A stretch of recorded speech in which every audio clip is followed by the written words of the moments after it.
Welcome back to the third episode of our Code Along series. On the last episode, we managed to register a touch on our game object with a little debug statement that just said the touch is working. Today, we're going to actually move the game object or the food object when we touch it with our finger on the screen. So let's take a look at our script. You can see that there are some changes from last time. That's because I've added some comments to the script in order to make it more understandable when reading it again, perhaps after a few days. So let's go through those quickly. Here we can see that we create a variable for the rigid body, and here we create a variable storing the box collider. In the last episode we had a start function too and an awake function. I've decided to remove the start function and just instantiate the rigid body in the awake method instead. We do this in order to make sure that when we want to use the rigid body in our script, it's already instantiated, as the awake method is instantiated before the start method. Here in our update function, we can see that we create an if statement that contains the touch information and to see if we touched the screen more than once and more than 0. We create a variable storing the first touch on the screen. We collect the position of the touch and we have a switch statement that checks the phase of the touch. So if the touch began, we will do different things. If the touch moved, we will move the game object, and if it ended, we will drop the game object. So let's start with getting our object to freeze when we begin the touch and make sure it can be moved by our finger. We will need two variables here. That's going to be two floats. So the first one is going to be called delta x, and the second one, let's see here, and the second one is going to be called delta y. And these two variables we're gonna instantiate here in the touch began phase. So we can remove this debug.log statement and write delta x equals to the touch position dot x, and we subtract the transform dot position dot x precisely. And after that we will use the delta y variable and equal that. If you guessed subtracting the transform.position.y, you were correct. Transform.position.y. So let's see here. Now we have our two variables that subtract the position of the game object from the touch position. And to use this, or to get this to work properly, we need to put all this in an if statement. It's gonna look like this. If this dot get component, we want to get the box collider of this component. If it equals to physics 2D dot overlap point of the touch position.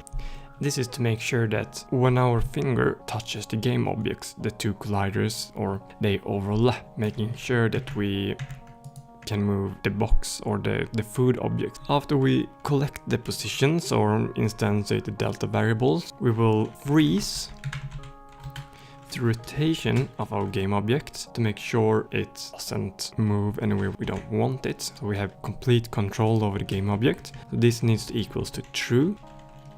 And then we need to make sure that the game object is only moved by our finger. So all the velocity of the game object has to be 0, 2, which we do like this. We create a new vector2 and instantiate that vector2 with the variable 0 for both the x and y position. And then of course we will set the gravity scale of the game object. Right now it's already on 0, but when we add the gravity, we want to make sure that when we touch the game object stops going down. We want to make sure that the game object gets stuck on our finger and don't work with the gravity and continuing to move down. down. So we will just set the gravity to 0. Alright, that's all for the touch phase when the touch began. So let's move to the moved phase. We will basically just move the game object here for now. So we still need to make sure that we're overlapping this game object and not touching anything else on the screen and moving it at the same time. If this game object is overlapping with the finger, we will move the game object. We do this by using our rigid body, and it's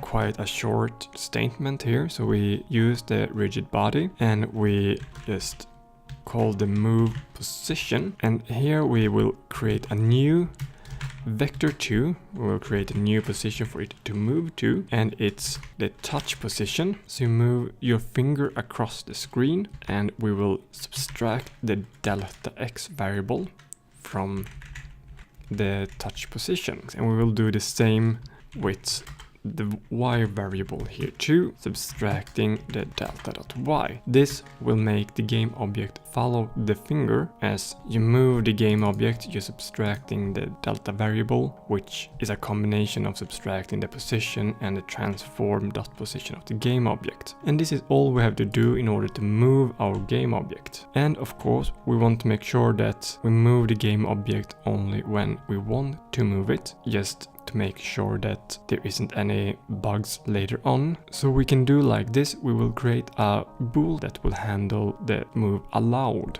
We have a bool move allowed, and we will use this by saying that when we touch the game object, we will allow movement of this game object. So this will be true, and to make sure that we only move the game object when move is allowed, we will include in the if statement here if move allowed is true. So this if statement now says that if the game object overlaps with your finger and move allowed is true, we will move the game object, which is the food object. And now to make sure that everything ends, we will make sure that the freeze rotation is set to false, make sure that the gravity scale is back to a speed we want it to be. So when the touch ends, here in the end statement, we will just first set move allowed to false, as we will no longer be allowed to move the game object. We will unfreeze the game object, which we do by setting the freeze rotation to false, and then we will set the gravity scale back to the speed we would like it to have. We don't have a variable for speed right now,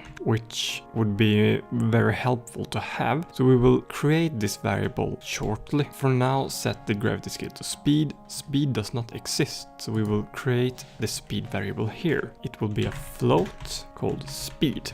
We want to be able to set the speed from the Unity UI.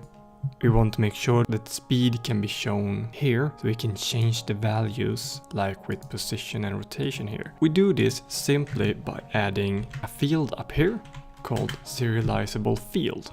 Save that and go back into the project in Unity, and we can see here that we can now change the speed here in the Unity UI. This is very helpful for making sure that we have the correct speed, so it doesn't go too fast or too slow. For now, let's just keep it at 0, because we want to test to see if we can actually move the game object, and we don't want it to fall down right now. So make sure you have your phone plugged in if you're doing the same things I am. I have my phone plugged in, so I will see if it worked. Something's quite weird, as I can only move it up and down. So let's see here. Alright, so the game object is frozen in the X position, which means we can only move it up and down with the Y axis. So we will just unfreeze here the position, and we will try this again.